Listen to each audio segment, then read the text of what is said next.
Hello, everybody. My name's David Carney. I'm the Executive Director of the Career Industry Council of Australia. Welcome to our session today, the second in our February series as part of Contemporary Issues of Career Development.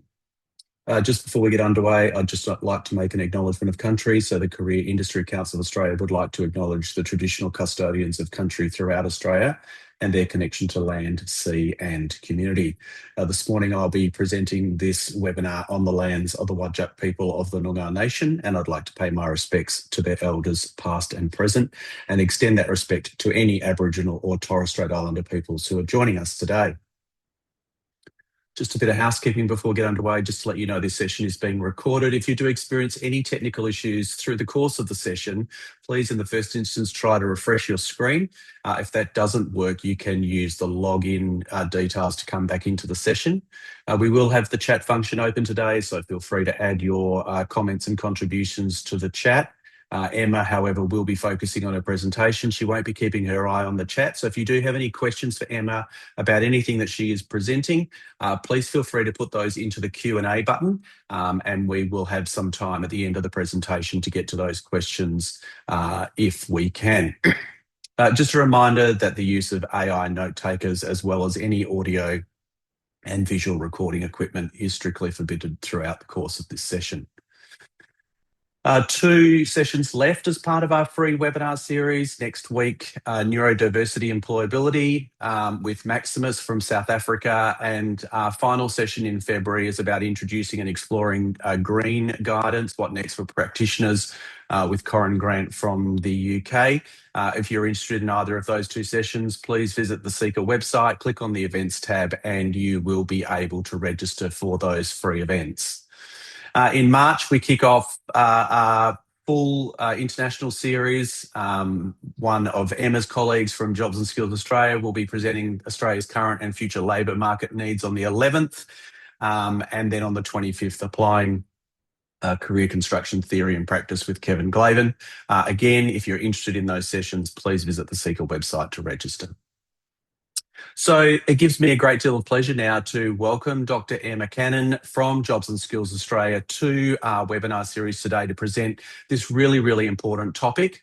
Emma is a research and policy leader with a career of over 20 years, working across roles in government, industry, unions and academia. Emma has been responsible for leading 3 JSA studies, the Gender Economic Equality Study, the VET Workforce Study and the Clean Energy Generation Workforce Needs for a Net Zero Economy. These large-scale research studies have all shifted policy across various jurisdictions with the aim of filling Australia's critical workforce needs and skills gaps. Emma has a PhD in global politics and in past roles has campaigned for equal pay legislative reform, translated Indonesian as an intelligence analyst, and has lectured at various universities in sociology, political economy and communications. Welcome, Emma. What a background. Thanks, David. Yeah, colourful career I've had so far. Okay, I'm going to share my screen and get started. Welcome, everyone. Very happy to be here today, and thanks to David and Sika for inviting me. Can everyone see the slides? Yeah, we can see that. Okay, great. So today I'm going to give a snapshot of the Gender Economic Equality Study that we completed last year. But to begin, the clicker's not working it was working just before when me and David tested it. Give me one. Oh, here. There we go. So before I begin, I'd also like to give an acknowledgement to country. I'm going to be speaking from Sydney today, which on the Gadigal, the lands of the Aurora Nation, of the Gadigal people. And I also acknowledge the traditional owners and custodians of the country throughout Australia. I'm in constant awe of the custodianship of the Gadigal people in Sydney, which was the, home of invasion. And, the beautiful beaches around Sydney, have been cared for so well by our First Nations people. So welcome to everyone here today, if you are. from anywhere in Sydney as well. Okay, so the background to the Gender Economic Equality Study, we published 3 papers, and we designed the study to really analyse and explore the intersections between those 2 big policy challenges of occupational segregation and gender divides, choices and outcomes across the education and training and skills system.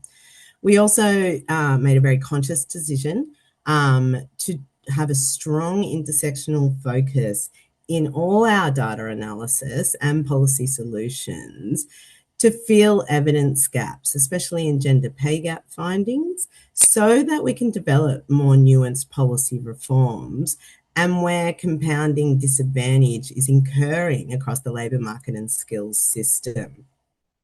We also delivered a gender framework to embed and build capability in gender and intersectional analysis, sort of similar to gender budgeting frameworks. And you can have a look online, but it's more for a policymaker and analyst audience. But I guess that for career practitioners, there are some interesting references or resources in the work on the JSA website about how you might interrogate data when you're speaking to people about career advice.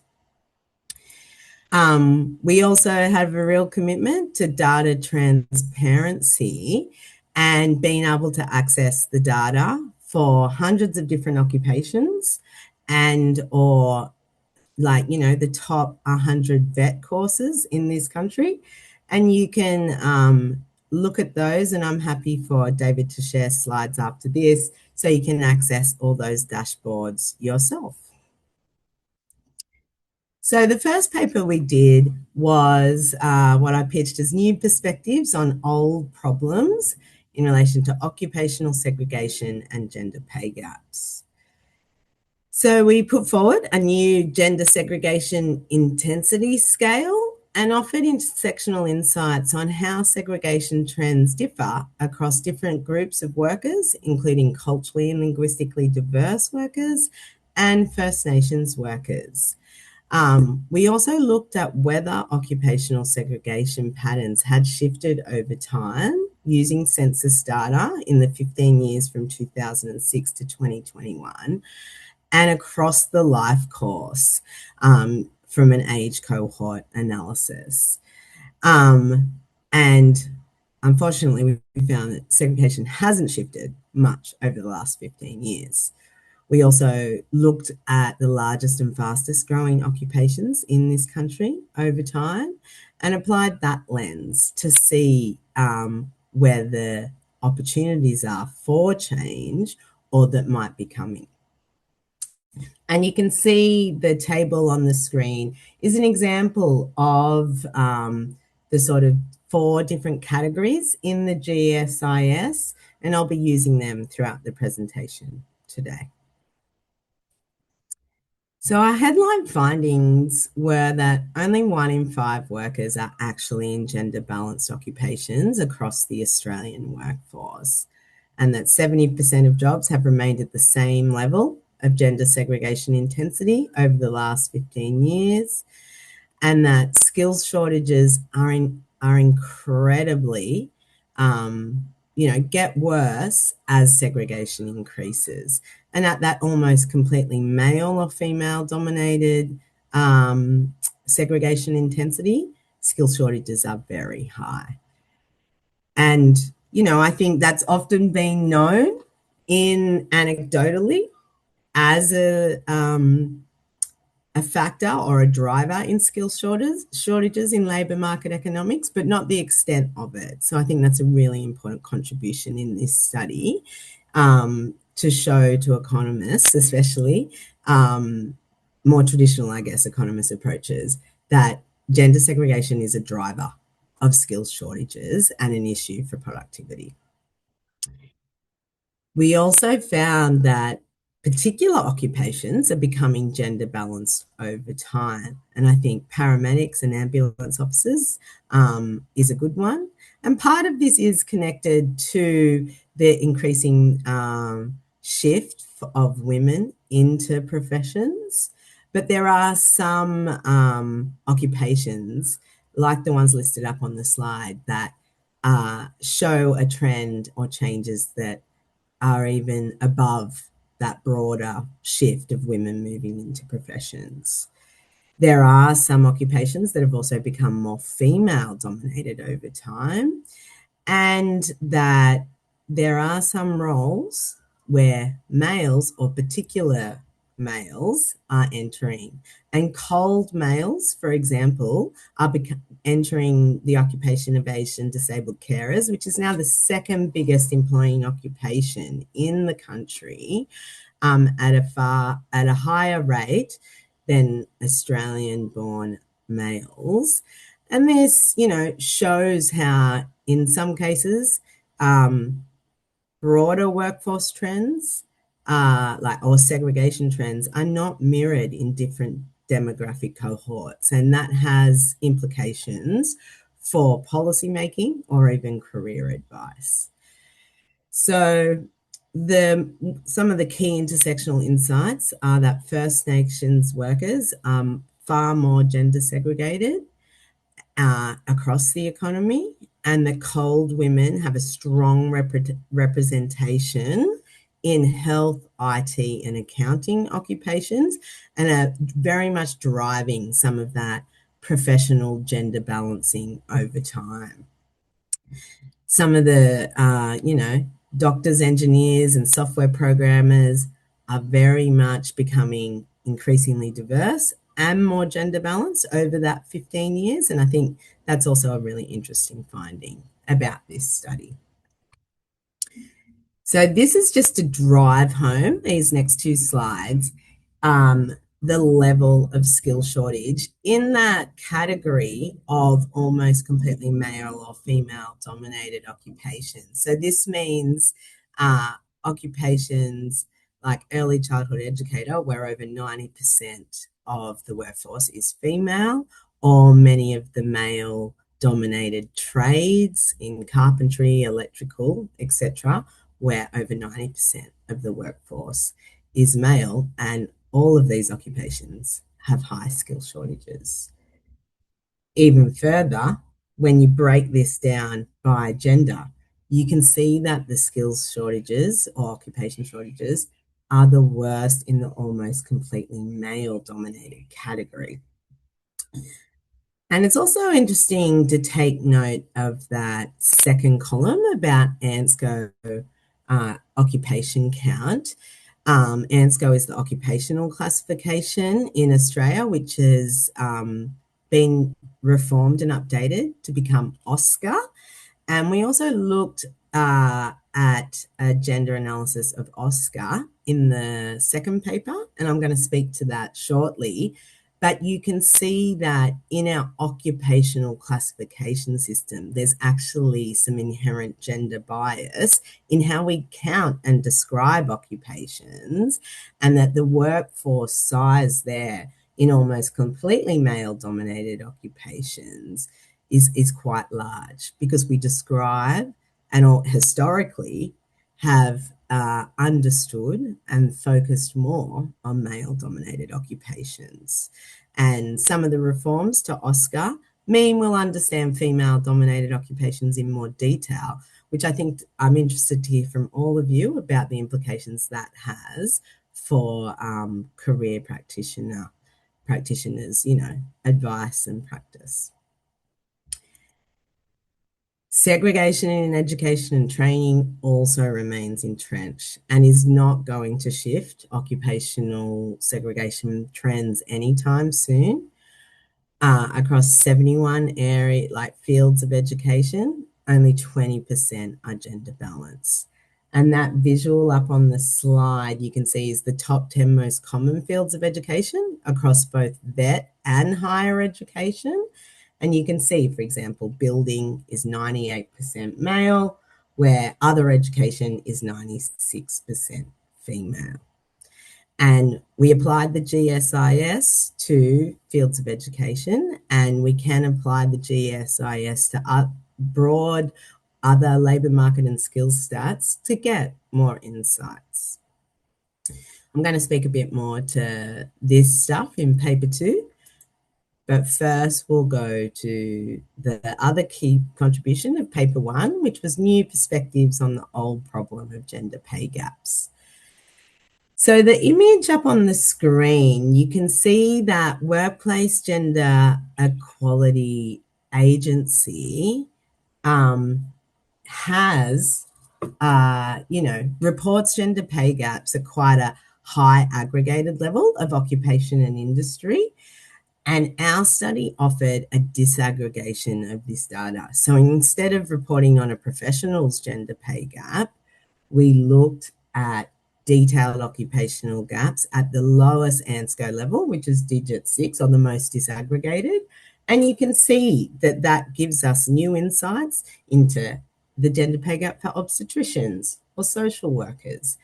And in future, once Oscar comes in, we're going to be able to understand gender pay gaps for more female-dominated jobs. We also, in our paper, there's a technical paper that's been published as a separate product to paper 1. And if you're really interested in this stuff, you can go into that and see how our data is separate to WGEA and ABS reporting. And one of the other big differences is that we wanted to present intersectional pay gaps by First Nations, cold, and migrant, including migrants who arrived as an adult or a child. And we also applied the GSIS to occupational gender pay gaps. And in a difference for the stats nerds in the audience, we made an intentional decision to focus on median pay gaps as opposed to averages, because we see them as more representative. There is some limitations with our pay gaps too, in the sense that they're not like-for-like comparisons like WGEA, which is based on employer-reported data. But we did use ABS median hours data to give a comparison, and I'll explain that in the next slide. We also did a life course pay gap. So we looked at 10-year pay gaps to try and account for that, the economic inequality, the gendered economic inequality that women face over time from part-time work or caring responsibilities.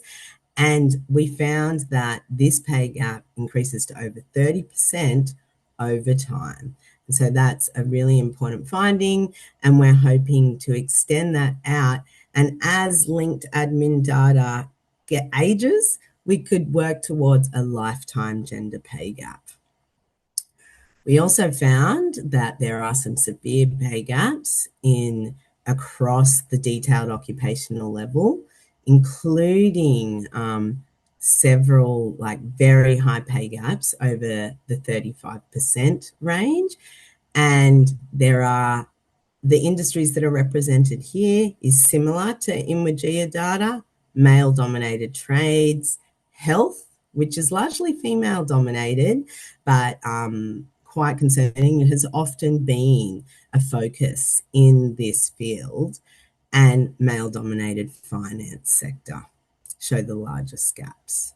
We've also got case studies on nursing or management positions in the paper 1, like CEOs and chief operating officers, and they show that enduring problem of horizontal and vertical segregation in Australia's labour market. So if you're interested in any of those occupations, you can have a look. We also, one of the most important findings of our study overall was that First Nations women face the highest pay gaps at over 35% annually, or almost at 40% over 10 years. This really shows the compounding disadvantage that First Nations women face. And First Nations males also had a high pay gap of 19% compared to migrant males, which was less than 5%. And you can see on the screen that it captures that. The migrant and coal pay gaps sort of mirror the annual total workforce gaps. And I think in future, we are keen to look at migrant pay gaps by visa status to expand this out if JSA gets funding to do more work in this space. This is the median hours worked. So there is often critiques of gender pay gap findings that women work part-time. So that explains the gender pay gap. But this has long been demystified. And our study also adds to that literature. So gender differences in hours worked don't drive or explain gender pay gaps. The top image shows that's the gender pay gaps that are represented across the 688 occupations we looked at. And this is the gender difference in median hours worked range. And you can see the top visual is far bigger. And so, and you know, for example, obstetricians in our median hours worked data, they still have a pay gap that's over 20%, but the data shows that male and female obstetricians work the same amount of hours. I thought this was just an interesting case study in relation to legal occupations and by pay gap and gender difference, and also how that looks from a First Nations gender pay gap perspective and how it increases the pay gap so significantly. And solicitors is one of those occupations that has become far more gender balanced over time, and the pay gap is lower, whereas barristers are still quite male dominated, and the pay gap is incredibly high, as you can see there. And I think, you know, I'm interested to hearing the feedback about how everyone in this room might.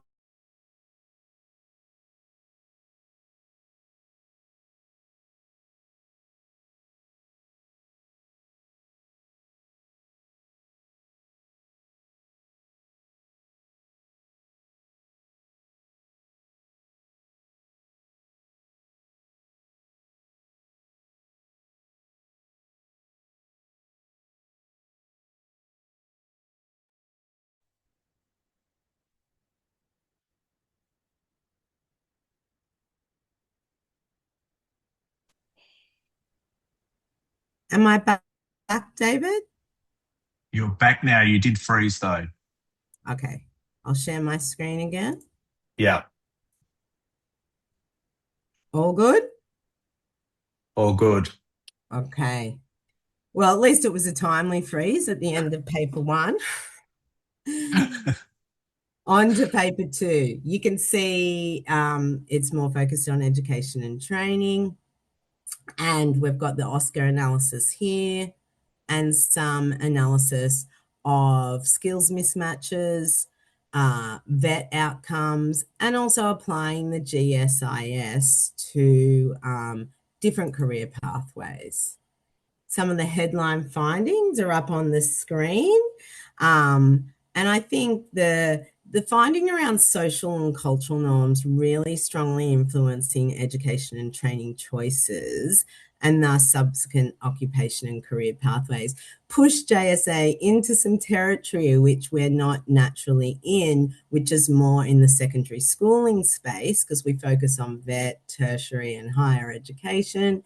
But we found from all the engagement we did with stakeholders, policy submissions, that the real problem is when children are younger and just looking into what subject choices they make, or even just, you know, parent conversations about social and cultural norms are highly gendered about what careers they might go into. We also found that men generally achieve better economic outcomes across most vet qualifications, even in female-dominated fields, but this was less so for females in male-dominated fields. And economic inequality persists post-training.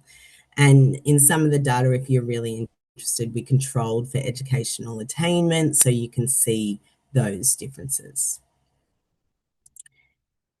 This is a visual that represents some analysis we did of longitudinal census data, and the purple represents people who are earning over 100,000. And from an intersectional perspective, a lot of the data we have doesn't work, and we've got to play catch up and reform. So we did experiment with using imperfect but pragmatic cold proxy in different data for the study. But this one represents males who migrated from English-speaking countries or non-English-speaking countries. So OTMES stands for other than main English-speaking countries. And you can see here that over 55% of males from English-speaking countries earn over 100,000, but females from other than main English-speaking countries, only 21% of them earn over 100K. And so this is despite qualification. So you can see that the economic inequality in relation to income is long lasting over time. And we did look at different ages to show how it changes. There's also an intersectional analysis of the top 100 vet outcomes, and it shows, you can read some of the findings up on the screen, but I think there were some really good insights from a Colvin First Nations perspective that showed that there are some courses where First Nations females and males are performing really well, and that might be some interesting data to support career advice, for example, in supporting or clustering First Nation male apprentices into male-dominated trades where we know there is better outcomes in the course and once they're in the workplace if they're not the only Indigenous person. We also, have some insights on people with disability, and JSA is going to be running 2 research programs. I'm no longer working on the gender study. We're going to be doing 2 research programs in relation to First Nations people and people with a disability. We're going to really try and drill down into more intersectional insights with that cohort as a focus. So moving on, this is where the new occupational classification comes in. So it improved the gender language of ANSCO, which I imagine many of you were frustrated with. And I think that's been really important for tackling persistent gender norms and will be important in the future. It also improved the recognition and invisible skills in some cases within female-dominated occupations, especially across the care economy. And I think a really interesting development also is that we can see the increased identification of vertical segregation in the workforce, and in future we'll be able to see those pay gaps. For example, one of the new occupations is assistant principal. So we had principal in ANSCO, secondary school teacher, but now we have secondary school teacher. Librarian is a new occupation, which is female dominated, assistant principal and principal. And we can see that assistant principals under Oscar are more female dominated than principals, but secondary school teachers are still way more female dominated. So the leadership positions in schooling careers still reflects vertical segregation. Also, there are some new occupations that recognise and value the cultural skills through further disaggregating occupations like Aboriginal and Torres Strait Islander health worker and practitioner roles. I think allied health professionals roles are an example of the disaggregation where there was an increased recognition of women's skills and also new occupations that fit that almost completely gender segregated intensity on the GSIS scale. And this has some industrial and policy implications potentially in the future for work value and pay equity cases, and also shows some of the increasing professionalisation over time. This is an example of how leadership roles are now captured in OSCAR and what this might mean for future. And you can see that in some cases they're male-dominated occupations like specialist manager. And these figures are the segregation figures based on OSCAR. And I think in future, it'll be really interesting to see how they shift and change. There's always been anecdotal evidence that aged care is more feminized than disability. But now we have the actual evidence. I think these two are also really important from a gender perspective.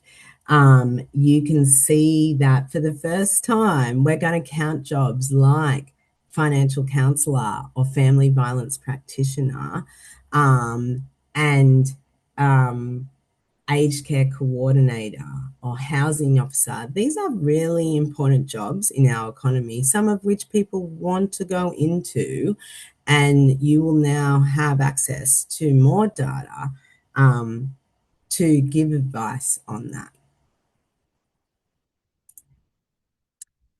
This is a visual that represents a bunch of the new, almost completely female-dominated occupations on the GSIS.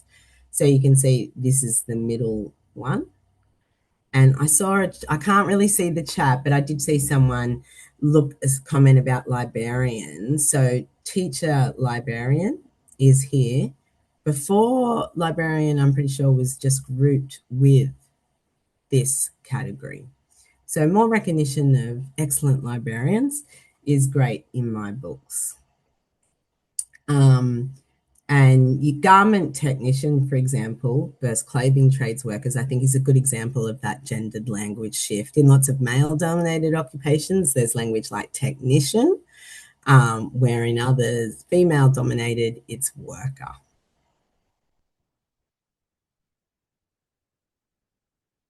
So our last paper focused less on data and more on policy recommendations around our data findings. And we put forward 10 next steps that we believe will speed up progress towards gender economic equality.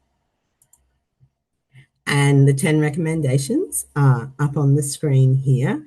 And number 2, I think, is the most important to this audience and speaks to how we wanted to encourage all government jurisdictions to intervene earlier in education and training study choices as a longer-term solution to shifting stubborn segregation patterns. And this is a difficult challenge, to develop policy solutions to speed up the glacial pace of social and cultural change around gender norms. But to do that, one way to do that, we feel that is tangible, is to do that in curriculum and career supports. We also, you can see the others on the screen, and I think in recommendation 4, one of the recommendations was, a national campaign on how we might promote gender segregated vet training pathways or occupations that are in shortage to younger audience in a less gendered way at a national scale, to also shift some of maybe the stigma around those roles, and also to shift more women into higher paying trades or more males into caring and education roles. that are so important and growing in our economy. So this was one of the first recommendation is a main one.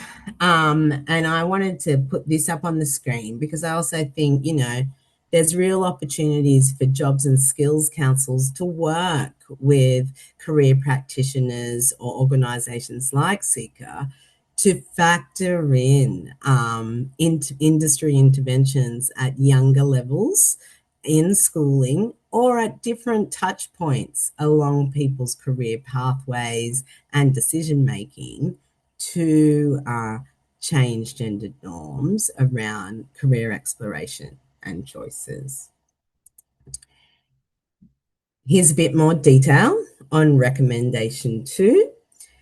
So we did want to, I think everyone here shares that view that, curriculum is so political. We did meet with the CARA and others, but states and territories are the big players here.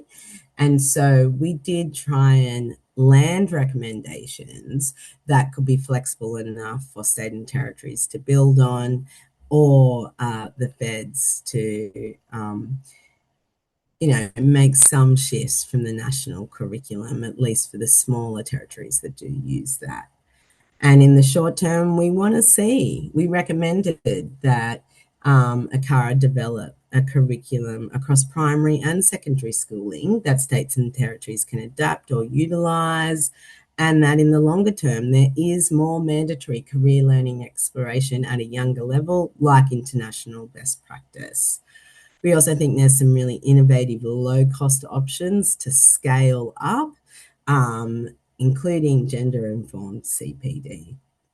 And there's a role for all those organisations and parents and, of course, career practitioners and teachers, I think are really important.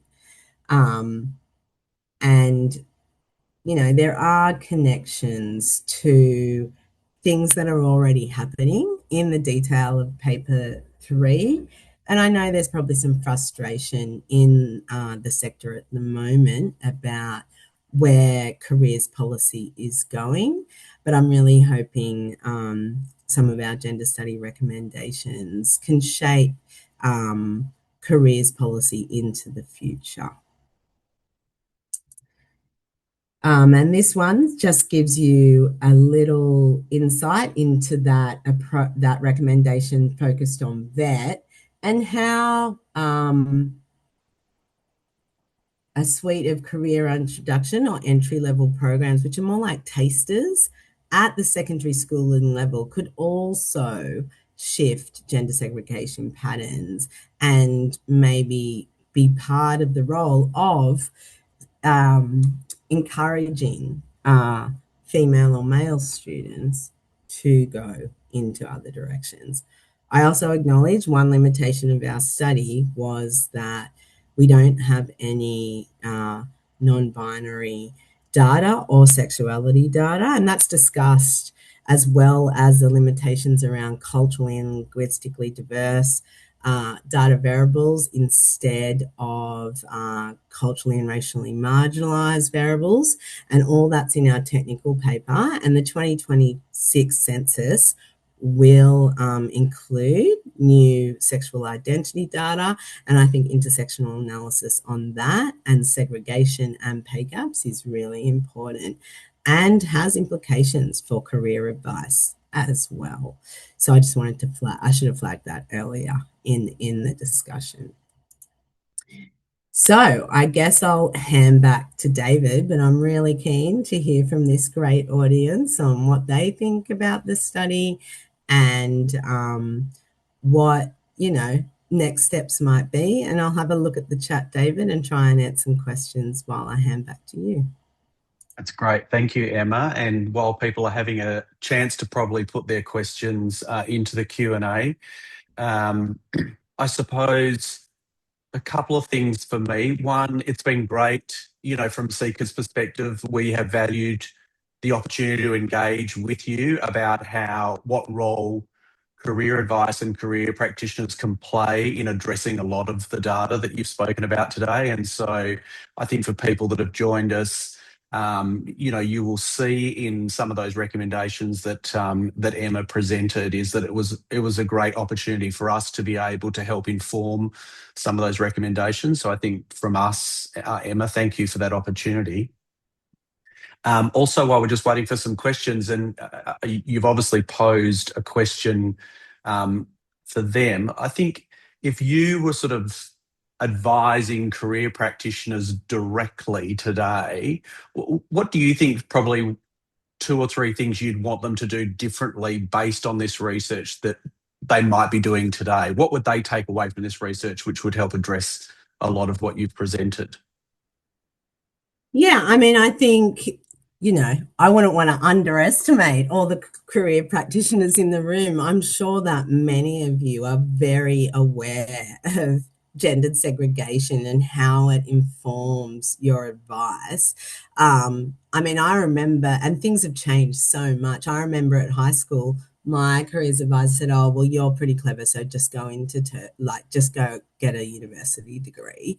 And I was like, "Oh, maybe some advice would have been like, oh, if you want to earn lots of money and you've got an entrepreneurial spirit, even though I'm a girl, get a trade. That is a shortage. Like, I think, I would probably, one of the key pieces of advice is, especially for more socially or economically disadvantaged groups, when you look at this data, would you direct students into particular careers to lift them out of that social and economic disadvantage? But also, I guess you've got to consider there is still high rates of gender pay gaps and sexual harassment in male dominated trades. So what do you do with that? So I guess, it's really the context of the career practitioner and the students or people that they're advising. But I think, being able to direct younger students to these dashboards would be one easy, very tangible recommendation so that they can get an awareness of how gender plays into jobs, work, and pay. The questions are coming in now, Emma. Um, Okay. if you can Okay. click Yeah. on the Q&A button.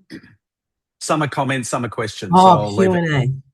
Q&A. In the chat, someone asked about age cohort data. Nearly every data point I've spoken to, there is age cohort data. So you can go to the papers to look at that. And yes, I can share the slides. Okay, someone's asking about an SBAT. I don't know what an SBAT is. There. It's a Yeah. so it's a school-based apprenticeship or traineeship. Yes. So I presented some of the gender economic equality study findings to a Victorian skills symposium, and this came up as a massive issue as well, that there are the question is about female students are finding it difficult for employers to undertake an SBAT. Also, there are wait lists for people studying vet qualifications to get an apprenticeship spot with an employer. So I'm not sure that that is a gendered problem, but a wider structural problem around access to the apprenticeship positions, which is driven by those skills shortages. But I think, there is some work that employers need to do in this space as well about maybe they're not, the skills shortages also are because they're effectively in some of the apprenticeship male dominated trades, they're, half of the population or potential labor supply is being ignored. Okay. There's a question from Nick on education. Is it worth also exploring the messaging that is promoted in schools, e.g. elite boys private schools, about career directions and what success looks like? I mean, definitely. I don't know enough in the sector. If career directions and advice is I assume it is different in the private and public system. I imagine they have more resourcing for career practitioners, but we do, in the detail of paper 3, there is, I think some comments around how gender-informed advice for all career practitioner capacity or capability could be uplifted in different areas. There's a question from Poppy on suggestions for career advisors working with adult immigrants who might have missed an earlier intervention regarding this issue. Yeah, I mean, I think there are huge issues with a lack of recognition of international qualifications. And I think one of the next steps, like one of the research gaps that maybe JSA could look into in the future, is how that pans out for secondary or family visa holders. And so, and even just mapping that data and looking at the gendered angle of that is important. But some of the migrant gender pay gap data does show that cold or migrant females and males are doing quite well economically, especially if they migrate from English-speaking countries. And so there are some good news stories there too. Okay, David, is there any questions you want me to focus in on? Can you see the question from Jeffrey about industry-specific career units of competency, mostly at Certificate 2 courses? Okay, great question.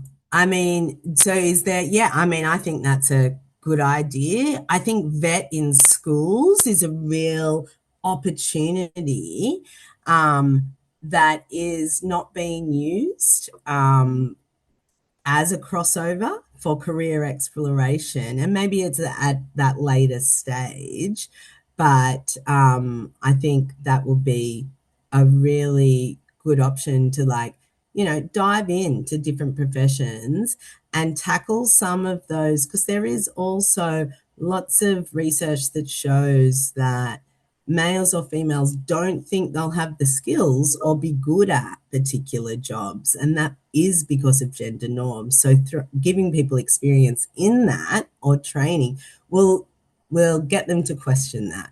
And so, yeah, I agree. That's a good idea. There's also a question from Anna about how many people finish training in gender segregated roles. Can you see that one? I can't, but I can comment, like, that is a limitation generally in vet data that looks at completers. And I think from a gendered and intersectional perspective, that's a bigger problem, because the dropout rates for more disadvantaged cohorts is much higher.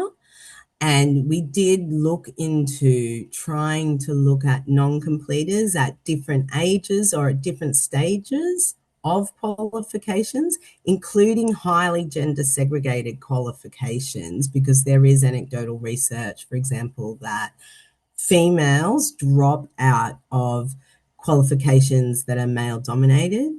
And so that is a real issue, but a data limitation. And in paper 3, there are some recommendations around really supporting, for example, females who are industry leaders or practitioners in male-dominated fields to move into education and training roles as role models, to break down some of those barriers in training pathways and classrooms as another longer term sort of shift in segregation patterns.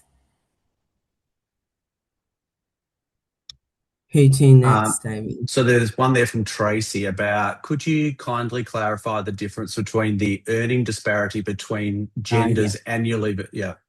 Yeah. So we calculated the gender pay gap as like a snapshot in time.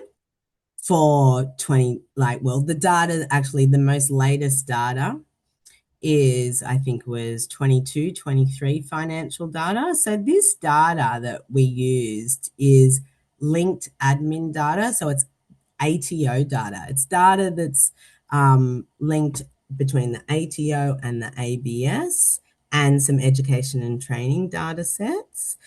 And the 10-year figure is a cumulative 10-year figure of the pay disparity from 2010-11 each year and then accumulated. So I hope that clarifies that. Nick's asking, how do we stay connected to the research on intersectionality and disability? Well, you can look at the JSA website, but definitely we're in the establishment phase of that research program, and I'll be leading that work. And we're probably looking to run a public consultation in 6 months or so. So JSA is really committed to setting up co-design for both those research programs. And so we're in the establishment phase where we're setting up some advisory panels. So I'd probably check in on the JSA website in a few months to get more of an update, or you can email me directly. We will eventually have an email address and a mailing list. And I think along a similar lines, there's a question about, according to the ABS, unemployment rates for autistic individuals is much higher than others with a disability. Will you be looking at this as part of the next steps? There's some strategic data developments in the data landscape where there will be new indicators or on disability, including deaf and blindness, neurodivergence, and intellectual disability, which will be put into those linked admin data sets, where we will be able to draw some insights on that, but I don't think we'll be able to drill down to that level of, for example, autism. But I think, in coming years, there'll be far more, like now, like a shift into intersectional analysis.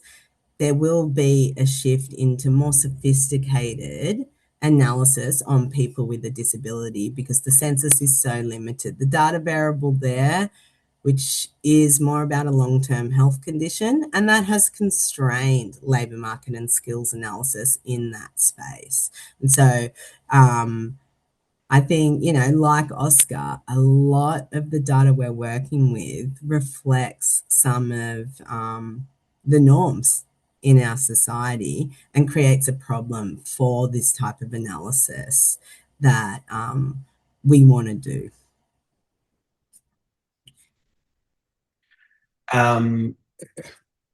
There's quite a bit of discussion. Emma, sorry to jump in. I think it's a sidebar comment and discussion that's happening around the classification of careers advisors in OSCA and ANSCO. So I might just address that quickly because we did have a Yeah. lot of input into that.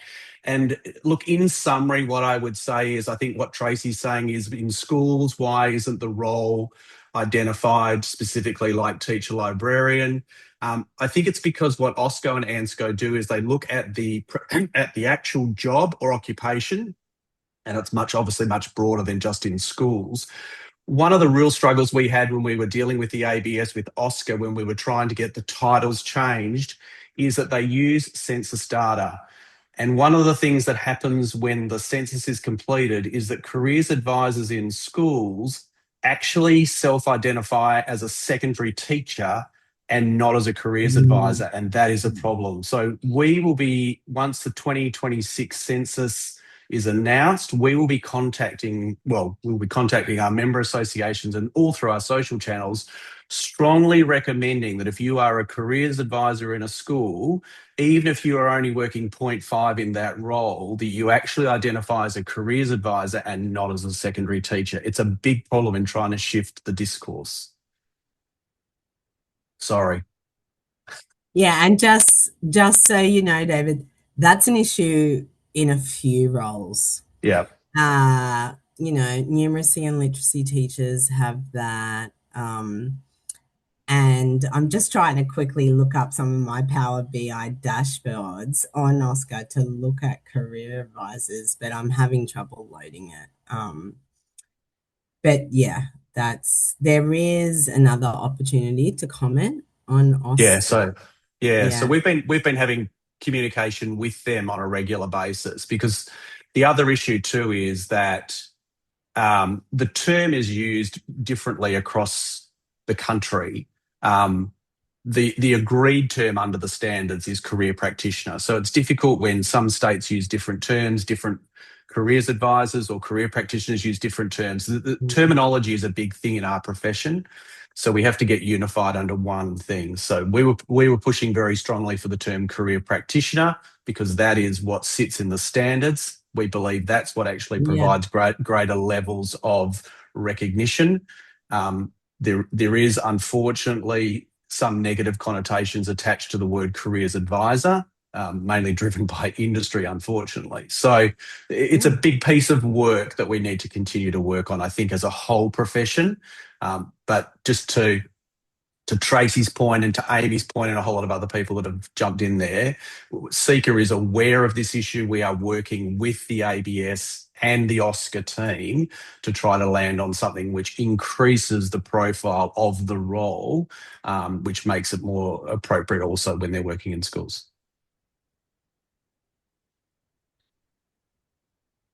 Um, I think, Emma, at this point, we might say thank you. I think that it's been a great pleasure for us to be able to shine a spotlight on this work. I know sometimes you probably find in JSA really important piece of work, and sometimes it struggles to, I think JSA did a great job at raising the profile of it, but sometimes it's not profiled in a forum where we can actually spread the word in a much wider area. So, I've really valued your participation in our series.